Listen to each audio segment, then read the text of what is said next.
The world is once again fixed on the Middle East. Missiles piercing the skies, oil prices soaring overnight, and the cries of war overflowing from screens. Markets are in a state of panic, while politicians deliver promises of stability from their podiums. However, the greatest fallacy of modern history is following the world only through headlines. While everyone watches the glowing fires, a massive gear in the background continues to turn in silence. No matter how urgent the headlines seem, or how tense the nations appear, the true turning points of history do not occur where the explosions happen, but in the offices of those who fill the vacuum created by those explosions. History whispers a single truth. The greatest powers do not flourish in the complacency of peace, but at the peak of global fear. Today, while the West rapidly consumes its money, weapons, and most importantly, its extremely limited political capital to contain a crisis, Beijing is transforming this chaos into an economic advantage with immense patience, because modern wars are no longer won solely by soldiers on the front lines. True victories are sealed through the control of supply chains, energy routes, manufacturing capacities, and above all, monetary systems. China's role in this game is not that of a player, but of an architect rewriting the rules of the game itself. China's danger lies in its lack of need for direct leadership in a conflict, unlike the United States. For Beijing, there is no need for grand rhetoric, military coalitions, or global policing. Its strategy is far more sophisticated, waiting for the world to become sufficiently unstable. Imagine an environment of uncertainty, where nations, to ensure their security, slowly but inevitably become dependent on Chinese trade, Chinese manufacturing, and Chinese capital. Every new crisis, every new missile strike moves the world one step closer in this unavoidable direction. The most concrete example of this strategy is Iran. Iran is an actor subject to the world's harshest sanctions, an entity attempted to be excluded from the global system. Western restrictions have been trying to choke the lifeblood of this country for years. Yet, despite these pressures, Iran possesses a jewel that the modern world cannot do without: massive energy resources. While the West closes the doors to punish this resource, China has silently seeped under those doors. In the last few years, Beijing has become not only the largest buyer of Iranian oil, but the sole life support for that economy. This situation erodes the West's power to sanction, while offering China a luxury its rivals lack: uninterrupted and cheap energy. This exchange is not just trade, it is strategic ambition. While Europe struggles with energy bottlenecks and inflation caused by crises in Ukraine and the Middle East, China draws in Iranian oil at massive discounts. It fuels its own factories and industrial giants with cheap energy. You don't need to be an economist to understand the value of this advantage. Energy is the blood of industrial power. The cost of a factory, the speed of a cargo ship, or the sustainability of a data center depends entirely on it. While Western rivals are crushed under energy bills, China produces cheaper, sells cheaper, and dominates the global market more fiercely.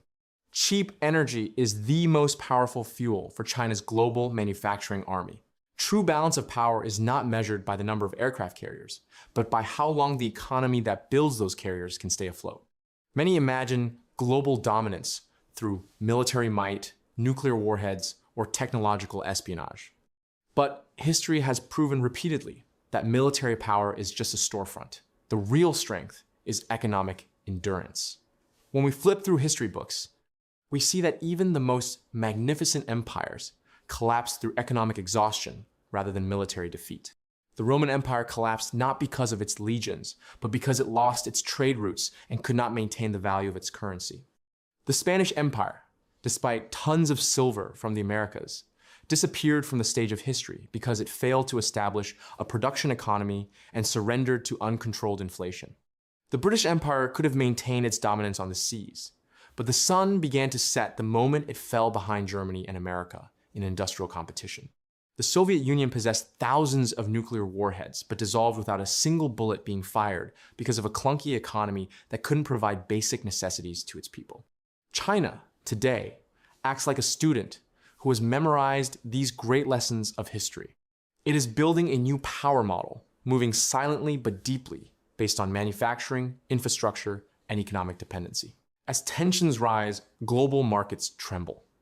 investors withdraw their capital in search of safe havens, and European economies drift into recession under energy pressure. While Western governments take on massive debts to meet increasing defense spending, China transforms its position as the world's manufacturing hub into a shield of invulnerability. This is a type of occupation that requires no physical borders.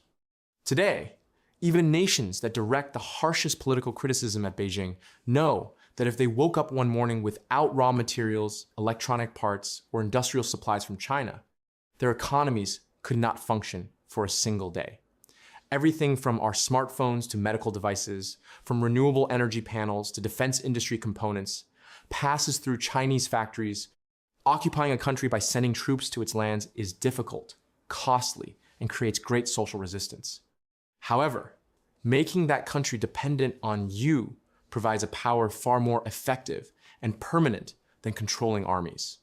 China is binding the world not with the sword, but with the invisible chains of supply chains.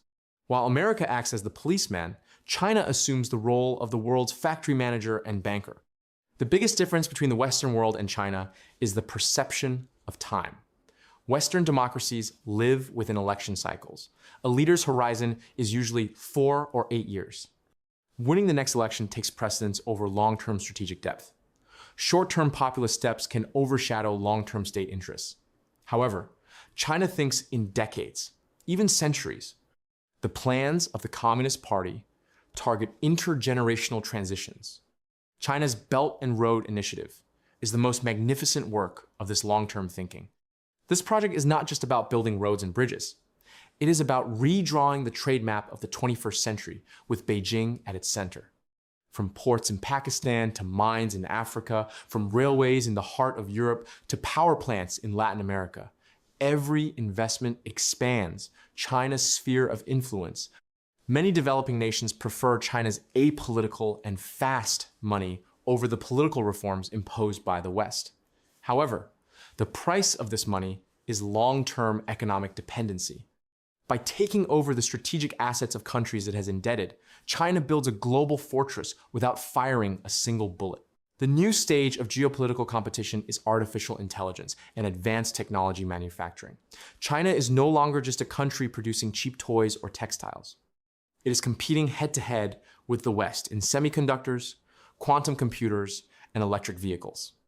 While Western attention and resources shift to the defense industry and ammunition production due to Middle East crises, China continues to invest in the technologies of the future. True power is as much about where chips are produced as where they are designed. This lies at the heart of the tension over Taiwan.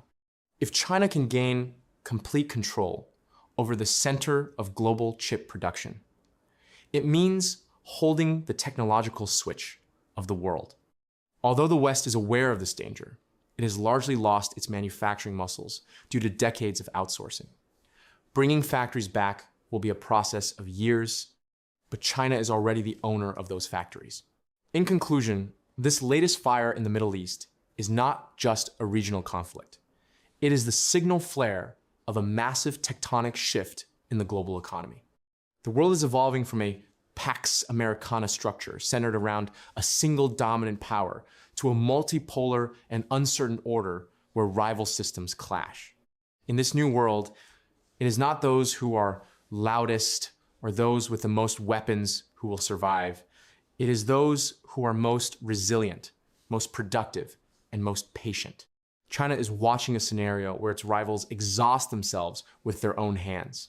While America is occupied with military commitments and internal strife, Europe is squeezed by energy crises and social unrest. Meanwhile, Beijing continues to produce, accumulate, develop technology, and wait. For them, chaos is not a disaster. It is the necessary cleansing process for the old order to collapse and their own order to be established. Today, while the world watches the fires in the sky and the provocative headlines, the real story is being written in the depths, in the silence, and between the lines of the economy pages. And at the end of that story, the world we wake up to when the crisis ends will be very different.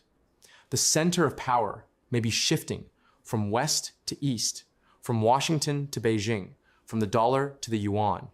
And we are witnessing the greatest silent invasion in history on live broadcasts.